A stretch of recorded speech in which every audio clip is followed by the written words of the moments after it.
এবার যে খবরের দিকে নজর রাখবো, শিলিগুড়িতে চড়ক ব্রতীদের ওপর হামলার ঘটনা। যে ছবি দেখাচ্ছে আপনাদেরকে, শিলিগুড়ির চড়ক ব্রতীদের ওপর হামলা, আর এই ঘটনায় পুলিশ মোতায়েন রয়েছে ঘটনাস্থলে। শিলিগুড়ি পুর নিগমের 4 নম্বর ওয়ার্ডের চড়ক ব্রতীদের উদ্দেশ্য করে ঢিল ছোড়া হয় বলে অভিযোগ, আর এতে উত্তেজনা ছড়ায়। অভিযোগ, দুষ্কৃতীরা ওই এলাকায় কয়েকটি বাড়িতে ভাঙচুর করে। পরিস্থিতি উত্তপ্ত হলে ঘটনাস্থলে মোতায়েন করা হয় বিশাল পুলিশ বাহিনী। তবে ইতিমধ্যেই ঘটনাস্থলে পৌঁছে গিয়েছেন শিলিগুড়ির পুলিশ কমিশনার শ্রী সুধাকর সহ পুলিশের উচ্চ পদস্থ কর্তারা। বর্তমানে এলাকায় মোতায়েন রয়েছে পুলিশ। বর্তমানে পরিস্থিতি স্বাভাবিক থাকলেও থমথমে রয়েছে পরিস্থিতি।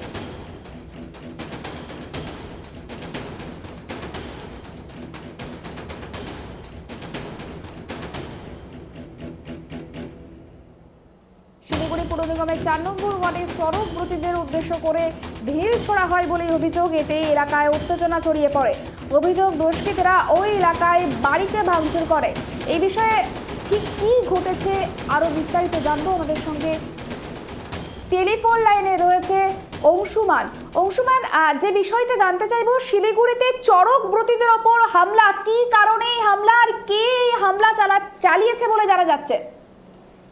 দেখো, গত পরশুদিন যে সময় নাকি মহানন্দা নদীতে স্নান করতে যাচ্ছিল যারা চড়কব্রতীরা, সেই সময় তাদের উপরে ঢিল ছোড়া হয় বলে অভিযোগ। এবং গতকালকেও দেখেছি, গতকালকে কিন্তু এই ঘটনার প্রতিবাদে শিলিগুড়ির বিধায়ক শঙ্কর ঘোষ তিনি যাদের উপর ঢিল ছোড়া হয়েছে তাদেরকে দেখতে হাসপাতালে যান।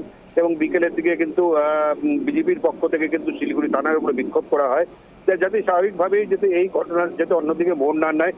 সেই কারণে কিন্তু শিলিগুড়ির পুলিশ কমিশনার সহ পদস্থ পুলিশ কর্তারা আজ সকাল থেকেই যেখানে ঘটনা ঘটেছে সেখান থেকে কিন্তু টহল দিচ্ছে, যাতে অশান্তি না ছড়াতে পারে। আরো একটা বিষয় জানতে চাইবো, কে বা কারা এই ধরনের ঘটনা ঘটেছে সেই বিষয়ে কি কিছু জানা যাচ্ছে?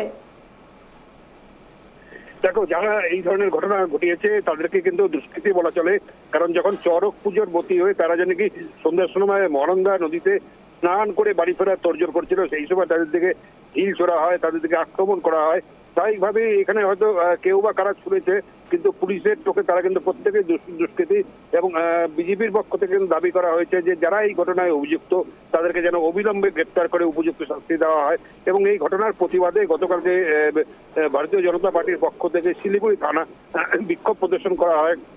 এবং এই ঘটনায় আহতদের দেখার জন্য শিলিগুড়ির বিধায়ক শঙ্কর ঘোষও শিলিগুড়ি জেলা হাসপাতালে গিয়েছেন। কিন্তু আজ সকালে নতুন করে যাতে অশান্তি না হয়, সেখানে সমস্ত কিছু তার নিয়ন্ত্রণ থাকে, সেই কারণে কিন্তু শিলিগুড়ি পুলিশ কমিশনার শ্রী সুধাকর সহ পদস্থ পুলিশ কর্তারা 4 নম্বর ওয়ার্ড কিন্তু সমস্তটা ঘুরে দেখেন এবং সেখানে কিন্তু পুলিশ পিকেটার বসানো হয়েছে, যাতে নতুন করে আর অশান্তি না ছড়ায়।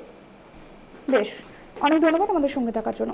যেমনটা জানা গিয়েছে, চড়ক ব্রতীদের ওপর ঢিল ছোড়ার অভিযোগ বেশ কয়েকজন দুষ্কৃতীর বিরুদ্ধে, আর এই ঘটনাকে কেন্দ্র করে রীতিমতো উত্তেজনা ছড়িয়ে পড়ে গোটা এলাকায়। এবং ঘটনাস্থলে পুলিশ মোতায়েন রয়েছে যাতে নতুন করে কোনো রকম উত্তেজনা না ছড়ায়, সেই কারণে।